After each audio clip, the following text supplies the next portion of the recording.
کا ماحول یہ تھا کہ لوگ اپنی اولاد کو مفلسی کے خوف سے، غربت کے خوف سے اپنی اولاد کو قتل کر دیا کرتے تھے کہ اگر ہم اس اولاد کو کی حفاظت کریں گے اور ان کی پرورش کریں گے تو آگے چل کر ہمیں انہیں کھلانا پڑے گا۔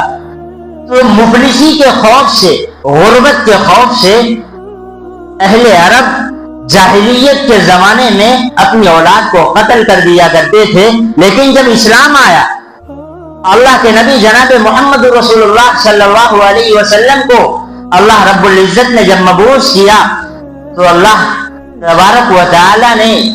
قرآن مقدس کے اندر یہ تعلیم دی، لا تقتلوا اولادکم خشیۃ املاق،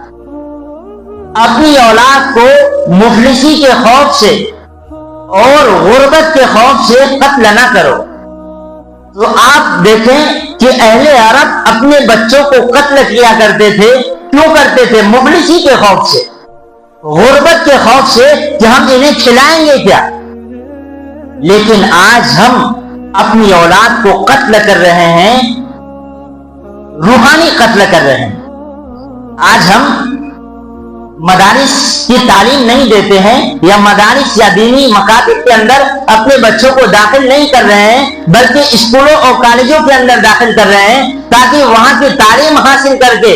یہ ڈاکٹر بنے، انجینئر بنے، بڑے سے بڑا افسر اور پروفیسر بنے اور یہ دنیاوی مال کو حاصل کر کے دنیا میں کامیاب بنے۔ آپ دیکھیں کہ آپ ان اولادوں کو، آپ اپنے بچوں کو دنیا کے اندر کامیاب تو کر رہے ہیں، آپ دنیا میں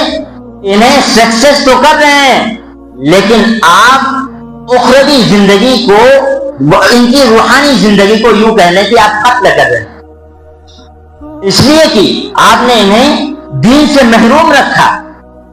آپ نے انہیں قرآنی تعلیم سے محروم رکھا، تو گویا آپ روحانی قتل کر رہے ہیں۔ آپ نے اپنی اولاد کو دنیا میں تو کامیاب کر دیا ہے، لیکن آخرت کے لیے گویا آپ ناکام کر رہے ہیں۔